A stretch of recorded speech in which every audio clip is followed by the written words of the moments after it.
Welcome to Motherhood. Whether you're 18 or 80, Dr. Christina Hibbert, clinical psychologist, author, and mother of 6, is here to help you through the ups and downs, the joys and frustrations, the new information from experts, and the stories of happiness and heartbreak from real moms. Remember, if you can, tell your mama to listen too. And I'll make everything all right. Here's Christy. Welcome to Motherhood. I'm Dr. Christina Hibbert, here to help you overcome, to become, and to flourish in this incredible experience we call motherhood. And from the start, it really is an incredible experience. It's one that we are, hopefully somewhat prepared for, but it might be a little bit difficult when we have that newborn at home and we're not sure exactly what to do. We're trying to bond. We're trying to develop a relationship. We're trying to understand their needs and figure out ourselves as a parent too. And today we're going to talk about something that can help with all of those things, and something that I think that even if you are beyond the baby stage, it's something that you can kind of keep in mind the principles we'll be talking about today for how to strengthen your relationships with your babies and your children. And that is talking about infant massage and the benefits of infant massage, not only for the infant, but also for us as moms, and how it can actually help us to strengthen that bonding and attachment and that relationship with our child from an early age. Now, we're going to introduce our guests in just a moment, and we'll talk more about that. But first, I just want to thank you for being here. I hope you have joined our Facebook group, Growing Through Motherhood. If not, please go to Facebook, ask to be added to Growing Through Motherhood. We'd love to have you there. Also, join me on my website at drchristinahibbert.com for all kinds of resources on the things we talk about, including today on how to increase your relationship with your children and your family. You can find some great resources there for that. Now, as I said, we were talking about infant massage, and it made me immediately flash back to when I had my first baby, which he's now 20. It's crazy, hard to believe, but I was completely overwhelmed. I had postpartum depression, and I think part of it was also that he was colicky. He was really a fussy baby. And of course, being the first baby, you don't know anything different. You just think, oh my gosh, this is so hard. This baby will never sleep, and he cries all the time, and he gets kind of a yucky tummy, and he just wasn't comfortable. And so it was a rough start. It was a rough way to start. And I remember buying books on the fussy baby, and I found some kind of peace in the fact that they said that a fussy baby is just a baby who knows what they want. So they're going to do really well long term. It's just hard right now. So that would give me comfort. And yes, he knows what he wants now. But at one point, I remember talking with a friend, and she had a friend who was doing infant massage, and they were going to do an infant massage class. And she asked if I wanted to come because she knew that I was having some trouble soothing the baby. And really, as you know, when you have a fussy child, or even if it's not fussy, when you're suffering from depression or whatever's going on, it can just be hard to bond and have that relationship. And so when I think he was about 3 months old by the time this happened, but I went to an infant massage class, and it was kind of magical, actually, I have to say, because he was so relaxed and he loved it so much. And it made me feel empowered as a mom. It really made me feel like I was doing something that he loved, that was going to help him, and that helped me to sit around with other moms who are going through similar things, which is something that I didn't have a lot of. I didn't have a lot of friends who were in the same situation at the time, so I had that kind of immediate support. And also being able to feel like, I know what to do to help my child, and it did help us to feel closer. And something that I carried through, just the little few things that I learned, was able to carry through with my other children when I went on and had more kids down the line. So I really hope today that everybody will, pay attention as we talk about all the benefits and all the things we can learn from this.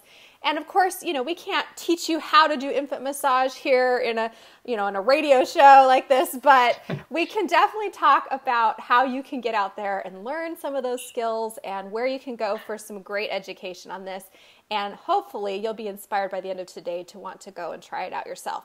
So without further ado, I would love to introduce our guest today, Maria Eanes. welcome to the show. Welcome to motherhood. Hi, Christy. Thank you so much. Thank you for having me. Thank you for discovering me and inviting me into your show. It's really a pleasure. Absolutely. Yes. You know, it's funny because I find so many wonderful guests on Instagram. I just love going through posts. And then when I see something that I think our listeners would love, I reach out, and I'm so glad that you were able to respond and wanted to be on the show. With a great pleasure. Yes. And so I'm really excited about this topic. It's something we haven't talked about. And as I said, you know, personally, I think it's wonderful. And I know that our moms can really benefit. But before we get started, let me tell them a little bit about you. Okay. Okay. So Maria was born in Belgrade, Serbia, and she has a bachelor's degree in fine arts, in mural painting and restoration of works of art.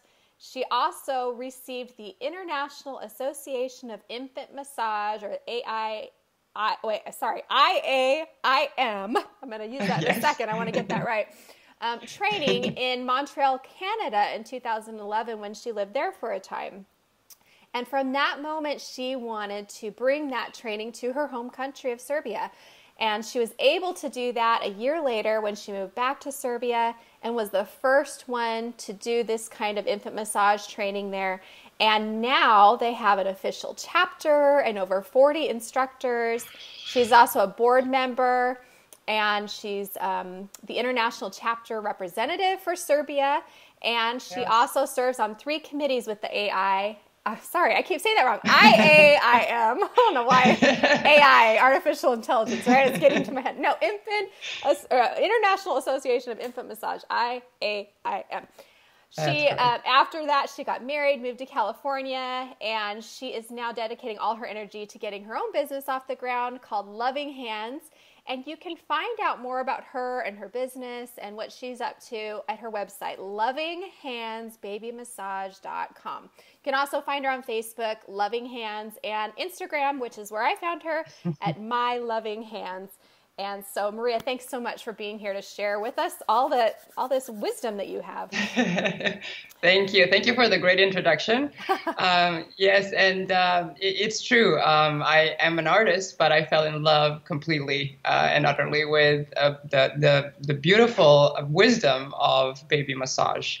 Yes. And it's just when I heard about it, and I also stumbled upon this program while researching other things online, and I just loved the idea of the parents actually being the ones who are massaging the babies. Mm-hmm. Not some massage therapist, not some instructor, not some spa, you know, not anyone else but the parents. Yes. And that's what made me completely fall in love with this, and as you said, wanted to introduce this to my country where it wasn't known. And, you know, the beauty of it is that every parent actually, in a way, massages the baby because every parent touches the baby. Right. And this word massage sometimes can be scary because somehow we associate massage firstly with, you know, having an issue, having a problem, having a pain. So I go to a massage to fix something. I don't go to a massage to just enjoy. Some people do, but then it's considered to be almost a luxury, right? Right. So what I want to really tell every mom out there and every parent, every caregiver is that actually you are already, in a way, massaging your baby. You are touching your baby. And that nurturing touch that you give to your baby, it's what we emphasize in our massage classes. Yeah. So this whole program is not about teaching a parent how to fix the baby. This program is about reminding the parent to just be there with the baby and to slow down and to focus on that beauty of touch and to maybe change some everyday procedures, if I can use that word, that we go through with the baby, like changing the nappies, bathing, changing the clothes, putting on socks, you know, a hat on the head, and the baby's struggling. So these little things that we do every day to the baby, to change it into something that we do together with the baby, and that's our point. I love that. That's such a great introduction. And of course, the story I told was me wanting to help the baby feel better. But you're right. That wasn't really what I came away with from my experience. It was more of that connection, which I wasn't expecting. So, and that's the beautiful transformation that happens, because a lot of parents do come with the idea and wish to help the baby, to do something for the baby. And that's okay. That's completely legitimate, especially when, like your baby was fussy. Absolutely. But the beauty of it and the transformation that happens in that month, that's the length of the parent's course. So it's once a week, 5 classes, which all comes together in 4 weeks. In a month, I always see the change, and in the reviews that the parents give after, what they focus and emphasize on is the connection that they made or reinforced, the bond, the strength, the communication that they develop with the baby, the understanding, the enjoyment. This is what they emphasize. And then it's like a byproduct of all that is, of course, that the baby is less fussy, cries less, sleeps better, eats better. All these things kind of happen naturally as a result or as a consequence, again, of something much deeper and more beautiful. Yes, I love that. And that's so beautiful. And I just want to back up a second, because it's so interesting to me that you're this artist, and then you found baby massage, which is, I guess, another form of art, really. I mean, it's sort of that communication and connection art. But so what was it that really drew you in? I mean, I know you said that you loved the idea of the parent performing the infant massage and, that connection perhaps, but... You know what it was? So when I was living in Canada, my daily job was working in a shoe store, and we sell shoes. The store still sells shoes for babies and adults. So, parents would come with the little ones looking for the first shoes, and, then growing up. So, it was also a shoe store that it was in a pretty well-off neighborhood. Mm-hmm. So a lot of, parents that have means would come. And I noticed one thing that in a way broke my heart. And that was that, parents would come very often with nannies. Oh. And you would see a child pointing out, like which shoes to buy to the mom. Mm-hmm. And then she will run to the nanny to be in her arms. Oh. And that was the thing that really broke my heart, that there is a disconnect. And I think there is a misunderstanding nowadays about what love and affection and devotion to a child is. And that is not to buy the child stuff. Right. Absolutely. It's to be with the child. So I kind of put it to be my own mission to do something about it and to make a change as much as I can. Oh. And I think that if I can bring a change to, even one family in my life, I already did my job. Yes. And I think I already have done my job. So that's the beauty of it. But also, this program has its use and application into every kind of family, from the richest to the poorest. They all need it. Yes. We say, oh, well, the ones that have a healthy baby, or they don't. Yes, they do need it, because even for a moment, if nothing else, it gets the mother and the baby out of that daily routine and puts them in a different environment that they really enjoy. And then, it goes all the way to the poorest families. Think teenage mom, think, moms that are alone, that don't have the support around themselves. Think about moms that maybe suffer from addictions. Think about, so all these really challenged families, and then anything in between. I mean, kids that are born with special needs, with any kind of health problems. And then, there is the rejection, there is the grief, there is all these things that happen. And we can help there too. So it's a pleasure to work, when you have a mom and a baby and you see that they're, bonded, they're together, it's really a pleasure to work with. But I do think that our work is needed maybe even more in other kind of families, know. And moving from Europe and from Canada to America, I am I think I'm growing into this person who is going to be really serious about fighting for children's rights. And I know that there is a lot of associations in this country who are already doing that, but I also know and hear so many painful stories, and the more I know people around, all these stories are starting to come up. So I think that this is valuable. Absolutely. It is. And I really appreciate you sharing the origins of how you got into this, because it does give that emotional element to, why you feel so passionate about this work. And also it shows us as moms, I know all of our listeners out there are hearing this and thinking, we want to be the best moms we can be. That's why we listen to the show. That's why we're here. Yes. And, this is just another tool that we can use to improve our relationships, to connect, and to make sure that we are, like you said, being present with our child, having that interaction. And when you start with an infant, you get to keep that as you grow up with the child, right? So this is really setting the stage for some great skills as you get older as well.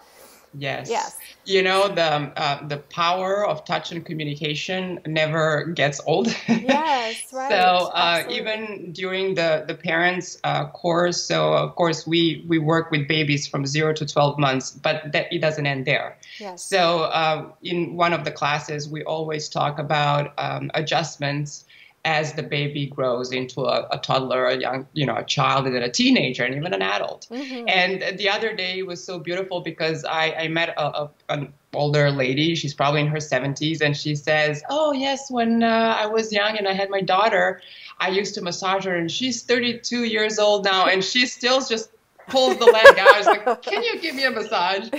So that was a beautiful testimony to me, and the point, I think, also a big point about all this is that we start to learn to communicate with the baby before the baby starts to speak, to talk. Mm-hmm. And this is something that is different, I think, for a lot of parents. They don't think about a baby being a being who actually communicates with us, talks in her own way. So babies don't use words, but they use their voice and they use their movements of their bodies and of their faces.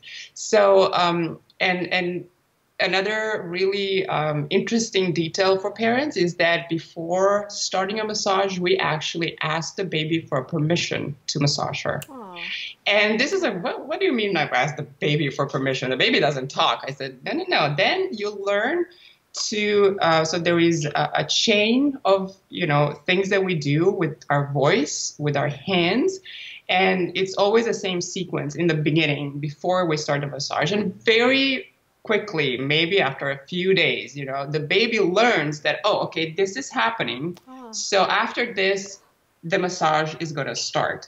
And once they learn that cue that comes from a parent, the baby is able to signal us if she wants to receive the massage or not. Wow. And this is something, it's just, I think it's like a mind changer for the parents, because they understand that I can ask the baby and the baby can tell me. And if the baby says no, showing us no, and we'll learn about these signals and cues, how the baby is telling us yes or no, then it's, the parents' role to accept that, to honor that, and to respect that. Yes. And this is where this connection of communication, listening, honoring and respecting the baby later to be a child starts. Yeah. So you don't wake up one day and then you have a teenager who just doesn't want to communicate with you. Right. Well, so hopefully hard. Not. Right. Absolutely. And this happens. This is normal for that period of life. But if you were nurturing that communication, even though it will, have difficulties and challenges, it will not end. It will not stop there. So you will still be able to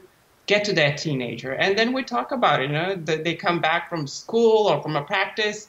And I think one of your guests was actually talking about that, they get their stinky feet out of their shoes, and then she just rubs the feet and or the calves, and then the child doesn't even have to look at the parent, but that touch actually promotes the opening up. Yes, absolutely. And children start talking to us. That's right. And that massage and that touch is enhancing the verbal part of the communication. So it definitely teaches the parent the skills of communicating with a baby even before the baby starts to talk. And this is something that lasts the lifetime.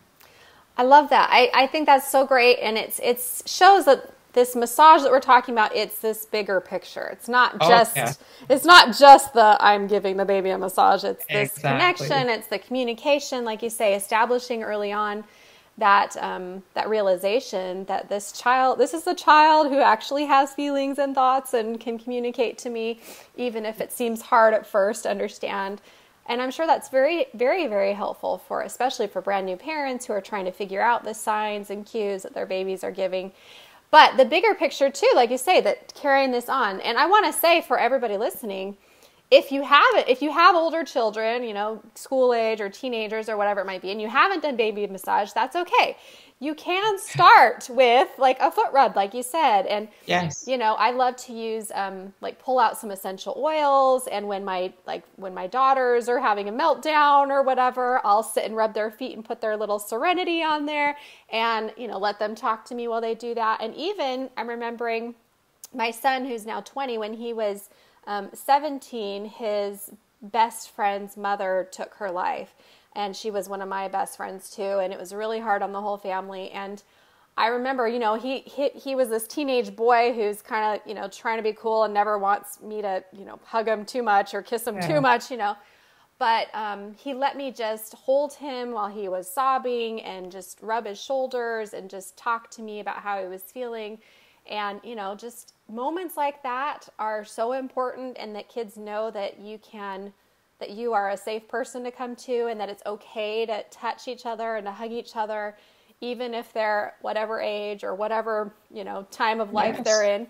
And that can start young, and it can start now. Like you say, even growing up into adult years, we can keep that going for our children. Absolutely. And talking about that, I'm going to go back to the beginning of the conversation and, you know, the fussy babies, the babies that cry a lot.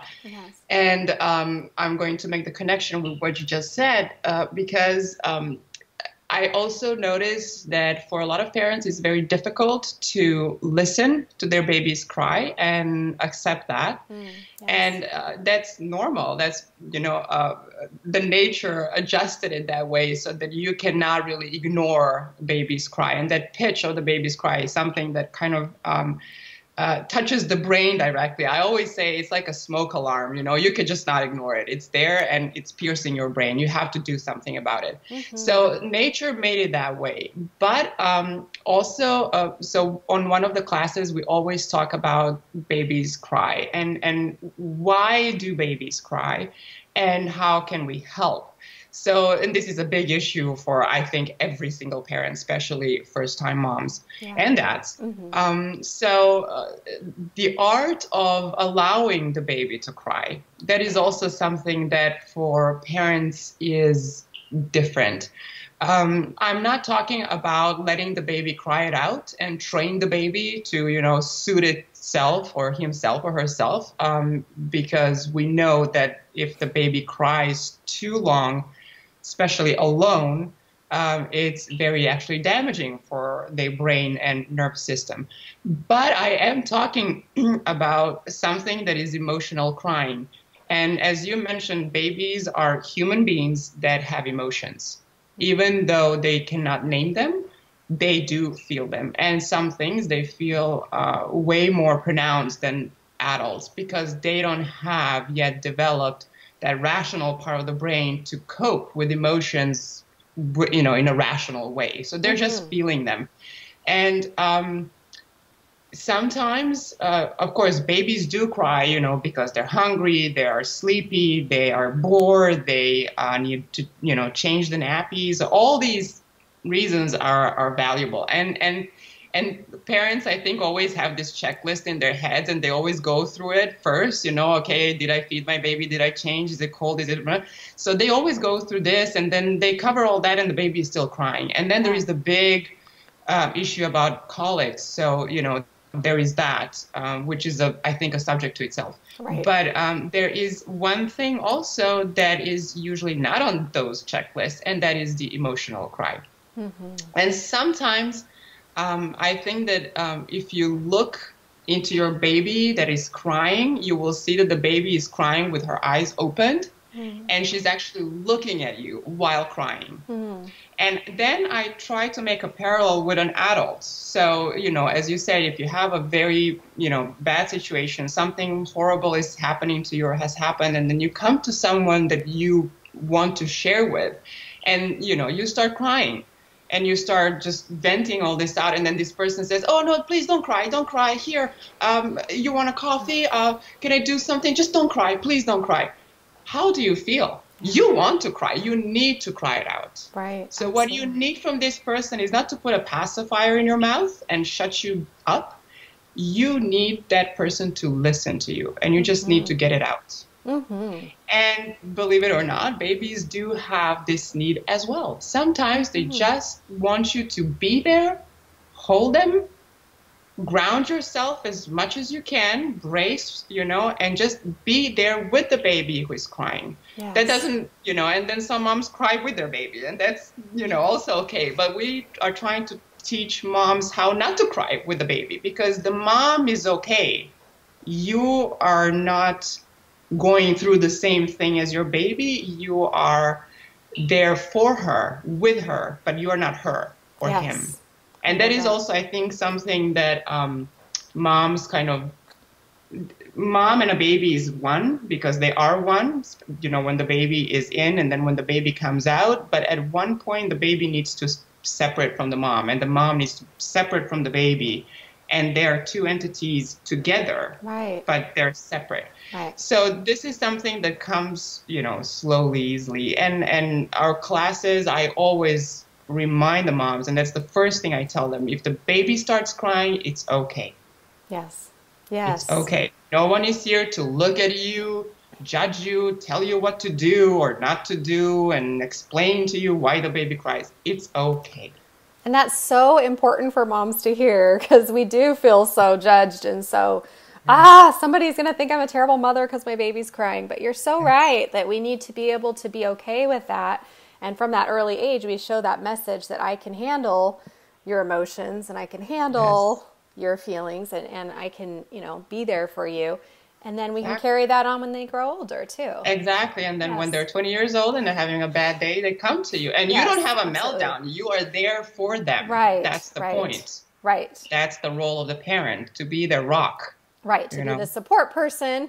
But yeah, absolutely. So we've touched on some of these benefits of massage. And I want to, before we get into a few more, I want to just emphasize, so where do you suggest for people to go? So moms who are listening right now that might want to try infant massage, what's the best way for them to go and find some of these courses that you're talking about? And you did also mention that these are great for people of all incomes and all stages and phases. So I'm assuming it's not, terribly expensive to, that, most people couldn't afford to go. So where can they find out more information about this just before we move on?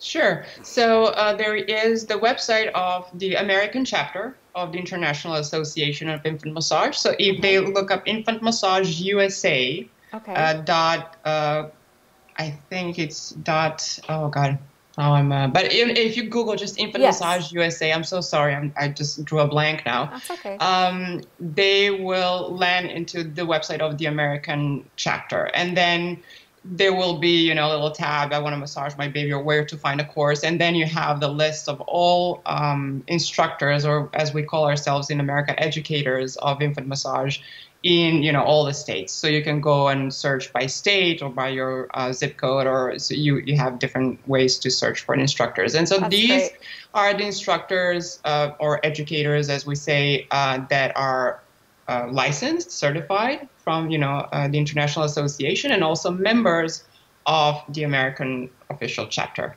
These are the people that, I can guarantee that have the same certification, exactly the same training as I did. We all get the same training all around the world, and we teach the parents the strokes exactly the same way, the same strokes, the same routines, and we have to cover, these topics with them anywhere in the world. Great. So the other website is the IIM official website, so that's iim.net. And then you can look through different countries. So, if someone is moving to a different country in a week and they still want to do baby massage somewhere else, then they can look up into IIM.net.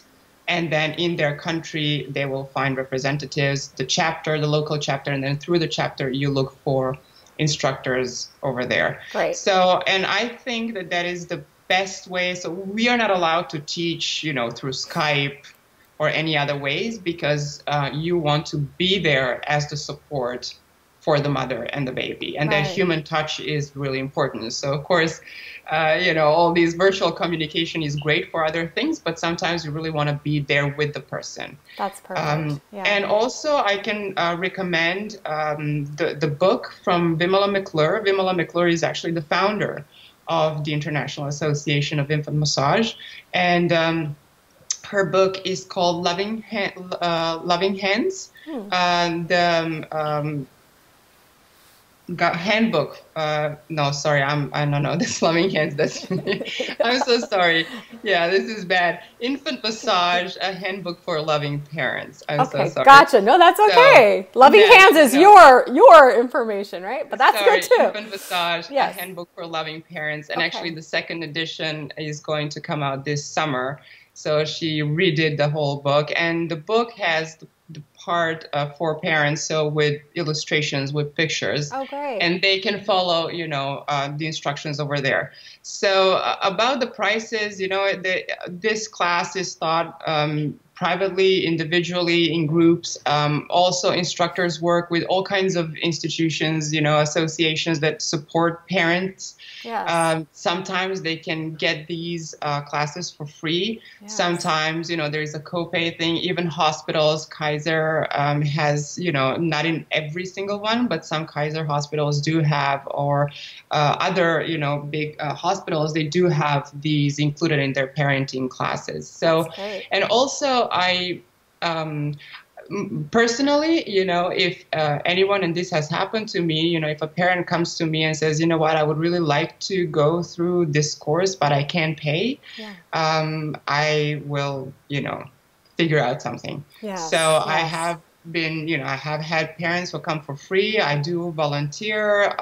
So everything is doable. I think that the main goal is to get the message to the parents and the people. Absolutely. And it's not all about money. And there's something way, way more important than being paid. And the reward for us being educators is enormous. Yes, really. I could see that. Well, and I love that, like you mentioned earlier, this isn't a luxury item. It really is something that could be such a powerful tool for you from the start with your child, and then carry it through growing up and, like you say, transition to different ages and be able to still use the same kinds of connection, physical connection and touch. Yes. And then you have the same, you get the knowledge and you can apply it on your second, third, fourth child, all the children, and it's something that it's a tool basically that we transmit to the parents, and then it's totally up to them to use it as much as they can, as much as they want. Yes, absolutely. So it's something that you can reuse and reuse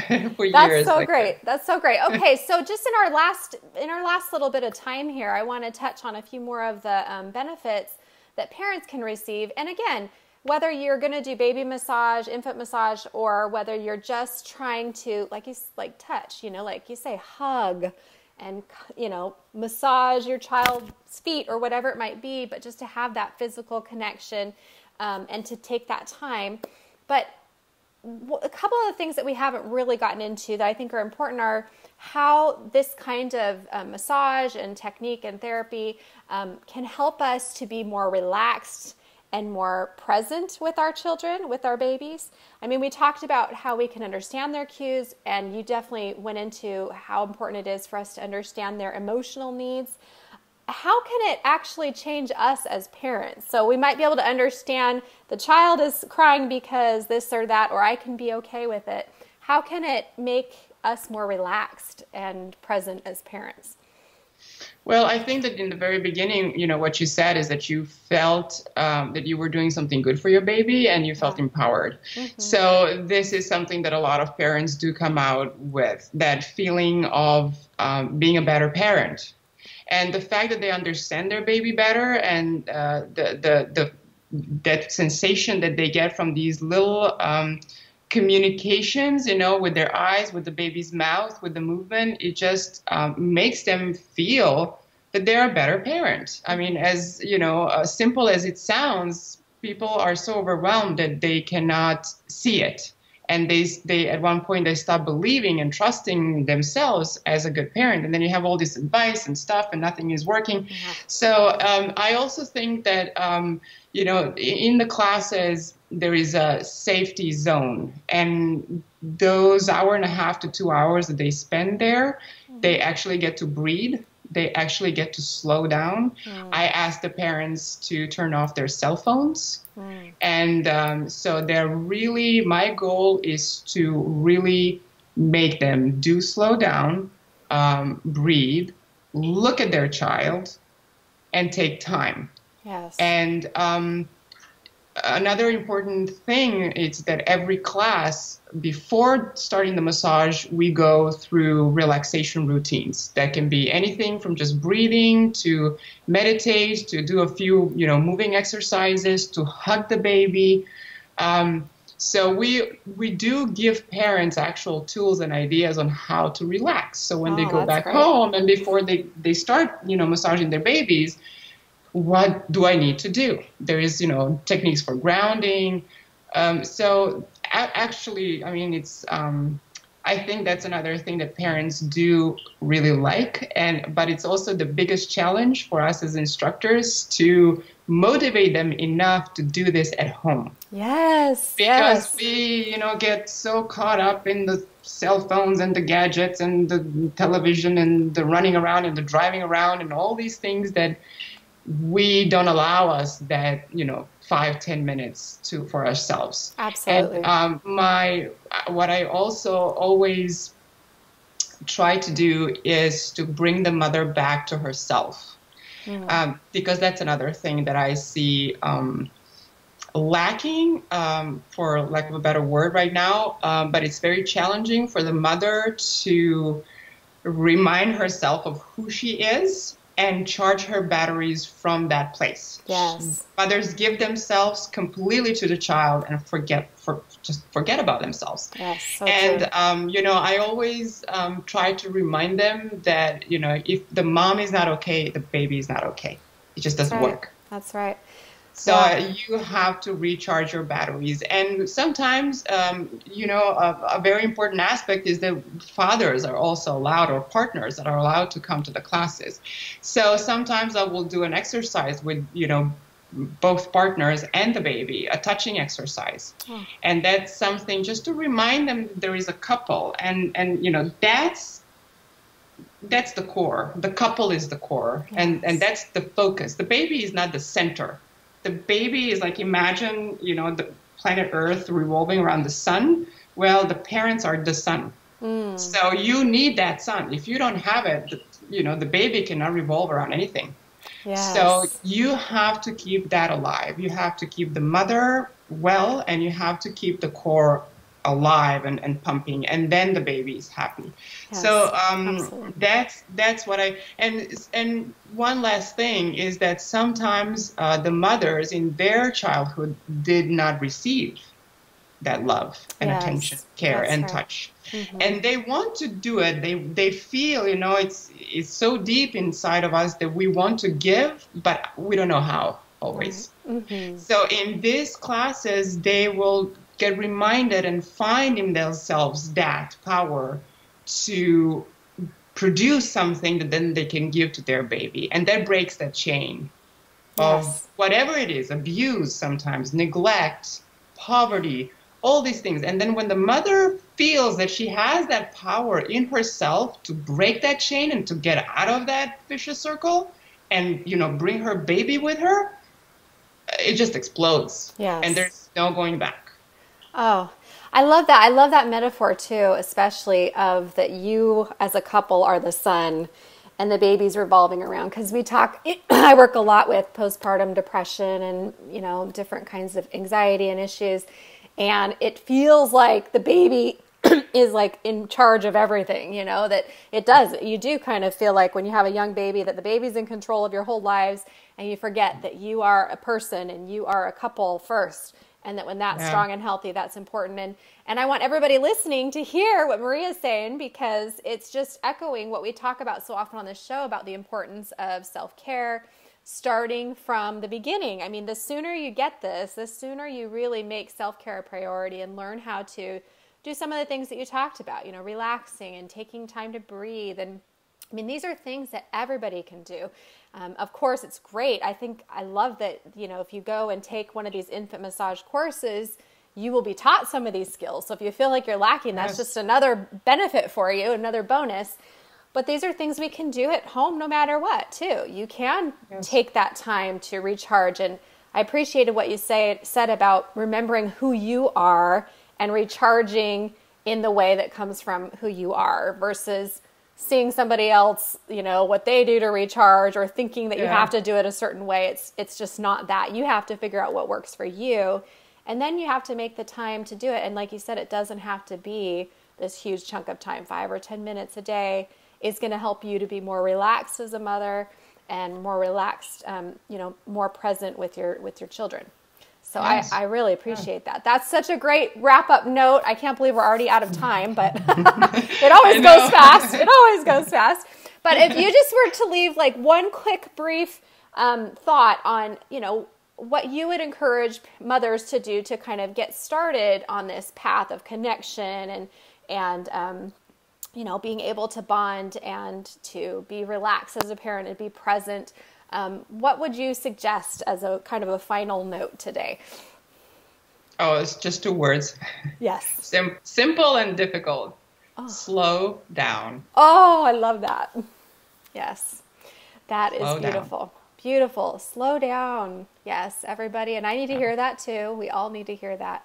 But slow down and take the time, because they're only, you know, as I said, my baby's now 20 and, you know, all my other kids I have no babies anymore. I have 6 kids, but they're not babies anymore, and it does go fast. So slow down and pay attention while they're here with you, right? Yeah. And you know, in a way, they were babies, but they were always human beings, and you still have that beautiful human being. That's right. That's right. Absolutely. It is. Nothing is lost. It's there. That's right. So just slow down and look at him and her. You know, don't look through the device. Just look at the face of your baby and your child. And that's it. That's all they need. Yes. Just be there for them. There. Yeah, absolutely. Well, thank you, Maria. It's been so great to have you. And it's really been fun for me to get to listen to all of your insights. And this is just a really great idea and approach. I hope everybody listening feels inspired to go out and to start to look up. It's I am just can't say it right. I don't know what my problem is. International Association of Infant Massage. So you can go online, look up infant massage in your area, and if it's from this association, we know that it's a good course that you could sign up for. Definitely. Okay. Definitely. And find out more about Maria and her work. And if you're in California, you can check her out at lovinghandsbabymassage.com as well. All right. Yes. Well, thank you so much, Christy. Such a pleasure. And for everybody listening, I hope you'll join us again next week to continue to grow through motherhood together instead of just going through it on your own, because we know it's a lot better to do it together and to do it here each week on Motherhood Radio. And I'll see you next time. Bye-bye, everybody.